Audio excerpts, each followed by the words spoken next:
الأنبياء والمرسلين أما بعد فأعوذ بالله من الشيطان الرجيم بسم الله الرحمن الرحيم وبالوالدين إحسانا صدق الله مولانا العظيم إن الله وملائكته يصلون على النبي يا أيها الذين آمنوا صلوا عليه وسلموا تسليما اللهم صل على سيدنا ومولانا محمد وعلى آل سيدنا ومولانا محمد وبارك وسلم وصل عليه مولاي صل وسلم دائما ابدا على حبيبك خير الخلق كلهم الصلاة والسلام عليك يا سيدي يا رسول الله الصلاة والسلام عليك يا سيدي يا شفيع المذنبين وعلى آلك واصحابك يا خاتم النبيين مقتدر علماء کرام مشائخ اعظام عاشقان مصطفیٰ ہم سب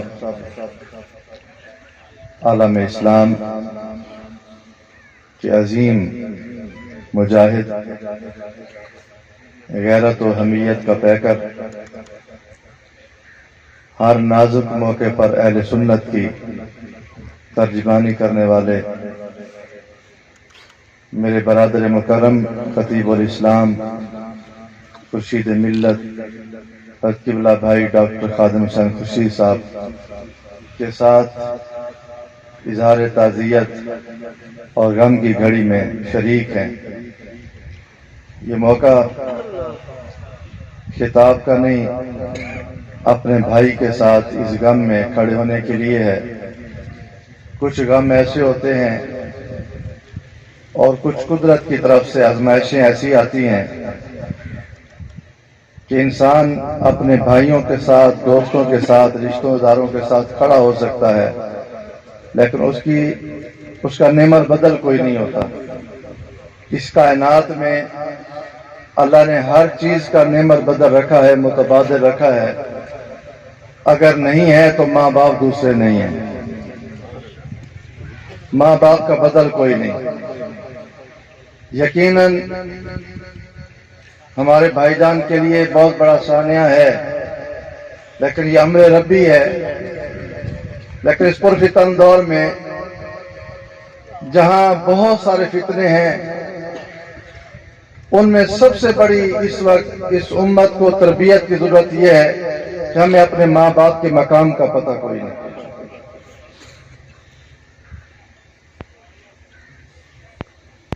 ماں باپ کا مقام اگر سمجھیں تو قرآن کو پڑھیں۔ اللہ رب العالمین نے کچھ فتوے علماء دیتے ہیں، بزرگوں سے لیتے ہیں، اور ماں باپ کے مقام کا فتویٰ کسی عالم نے نہیں دیا، خود رب ذوالجلال نے عطا فرمایا ہے۔ فرمایا اف ولا تنہرہما، ماں باپ دونوں میں کسی کو اف نہیں کہنی۔ خدایا اف نہیں کہہ سکتے۔ حاجی صاحب، نمازی صاحب، غازی صاحب، اور پیشانیوں پہ سجدوں کے داغ ہیں، لیکن یہ سب کچھ ہو اور کسی نے اپنے ماں باپ کو اف کہہ دیا، تمہاری نمازیں، تمہارے جگراتے، تمہاری تہجد، تمہارے حج، یہ سارے منہ پہ مار دیے جاتے ہیں صرف اف کہنے سے۔ مجھے اور آپ کو آج بھائی جان کی امی جان کے سال اسلام میں جمع ہونے والوں غور سے بھی سوچیں، ایک سب سے بڑا مفتی ہر ایک کے اندر بیٹھا ہوا ہے۔ میں بھی اور آپ بھی غور کریں، جہاں قرآن فرماتا ہے، اللہ فرماتا ہے اف نہیں کہنی، آج ہم کیا کچھ کہہ رہے ہیں۔ خدایا جس ماں باپ کو اف نہیں کہہ سکتے، کچھ کہنے کی اجازت ہے؟ فرمایا ہاں۔ مولا کیا کہہ سکتے ہیں؟ فرمایا جب بھی تیرا دل ماں باپ کو کچھ کہنے کے لیے لب چولنے لگے اور لب ہلانے لگے تو اللہ فرماتا بس تجھے اتنی اجازت ہے، اف نہیں کہنی۔ جب کہنے کو کچھ من چاہے اور دل کرے، مجھ خدا کی بارگاہ میں منگتا بن جا، جھولی پھیلا لے، ہاتھوں کا کاسا بنا کے میری بارگاہ میں جھک کر کے اللہم رب ارحمہما کما ربیانی صغیرا، اے اللہ میرے دونوں ماں باپ پر رحم فرما جیسے بچپن میں انہوں نے رحم فرمایا تھا. لیکن غور کریں، اللہ نے اپنی اس صفت ربوبیت کا اس ساری خدائی میں، مخلوق میں اگر کسی کو مظہر بنایا ہے تو ماں باپ کو مظہر بنایا ہے.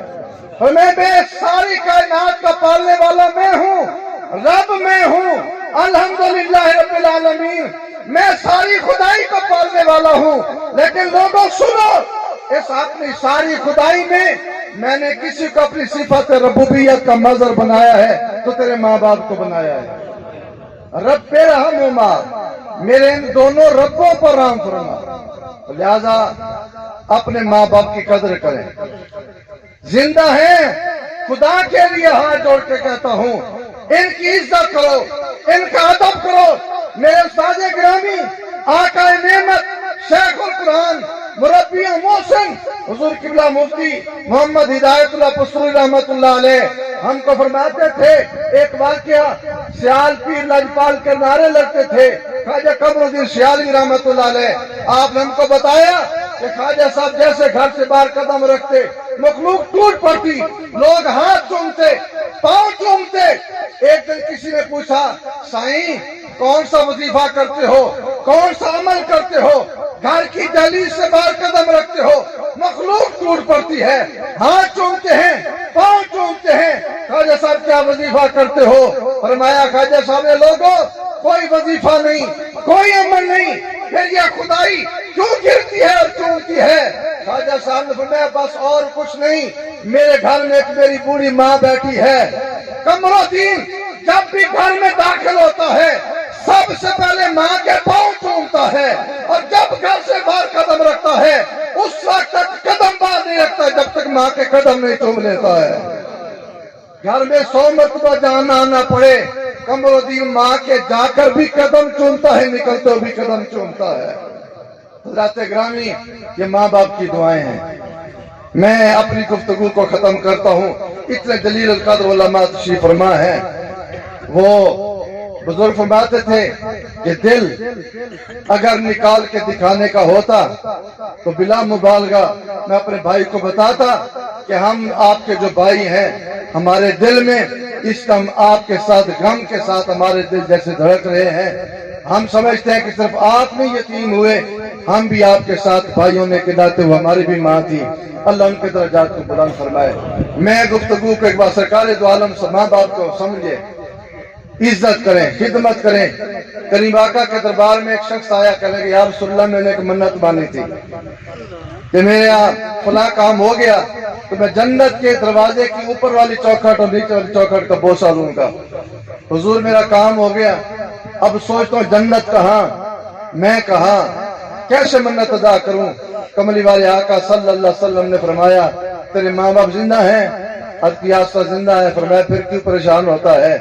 گھر چلا جا، ماں کے قدم چوم لے، والد کا ماتھا چوم لے، تیری منت ادا ہو جائے. اللہ نے جنت ماں کے قدموں تلے رکھی ہے. یہ وڈیروں، سیاستدانوں، بد کرداروں کی چاپلوسیاں کرتے ہیں جہاں کچھ نہیں ملتا اور کچھ نہیں ملنا. اللہ کی عزت کی قسم، اگر ماں باپ زندہ ہیں روزانہ ان کے ہاتھ اور قدم چوم کے باہر نکل، پھر دیکھ اللہ تجھے کتنی عزت عطا فرماتا ہے. سیدنا فاروق اعظم رضی اللہ عنہ بیٹھتے، یا رسول اللہ یہ تو اس کے لیے جس کے ماں باپ زندہ ہوں، کیسی منت مان بیٹھے، وہ کدھر جائے؟ کریم آقا نے فرمایا فاروق اعظم صبح قیامت تک میرے غلاموں کو بتا دو ماں باپ کی قبروں کی زیارت کرنا بھی ایسے ہے جیسے زندوں کی زیارت کرنا ہے. میں آخری بات استاد گرامی رحمت اللہ تعالی علیہ کو، میں نے سفر حضر میں نے دیکھا کہ آپ قبلہ گاڑی میں بیٹھے ہوتے، کسی قبرستان کے قریب سے گزرتے، ایسے دعا کرتے. پیدل چل رہے ہوتے، رک کر فاتحہ پڑھتے اور دعا کرتے. ایک دن میں نے کہا استاد جی یہ گاڑی میں بیٹھ کے چلتے ہوئے رک کر یہ آپ پڑھتے ہیں، خیر؟ استاد گرامی نے فرمایا بیٹا یہ جو قبرستان والے ان کا ہم پر حق ہے. آج یہ ہم نے نہیں، کل کو ہم نے چلے جانا ہے. بیٹا کل جب ہم مر جائیں گے کوئی نیک بندہ یہاں سے گزرے گا ہمارے لیے دعا کر دے گا، اللہ بخشش فرما دے گا۔ تو لہذا ماں باپ کی عزت کریں، ماں باپ کی خدمت کریں۔ اللہ تعالیٰ خطیب ملت، خورشید ملت بھائی جان قبلہ کو، برادران کو، پورے خاندان کو صبر جمیل عطا فرمائے اور والدین کے درجات کو بلند فرمائے۔ خدا کرے جن کے ماں باپ زندہ ہیں اللہ ان کا سایہ دراز فرمائے، ہمیں زندگی میں ان کی قدر کرنے کی توفیق عطا فرمائے۔ جو وفات پا گئے اللہ بخشش فرمائے۔ جو کچھ میں نے کلمات ادا کرے کیے اللہ ذریعہ نجات بنائے اور امی مرحومہ کے درجات کو بلند فرمائے۔ کی محمد سے وفاتوں نے تو ہم تیرے ہیں، یہ جہاں چیز ہے کہ اللہ و قلم تیرے ہیں۔ وآخر دعوانا الحمدللہ۔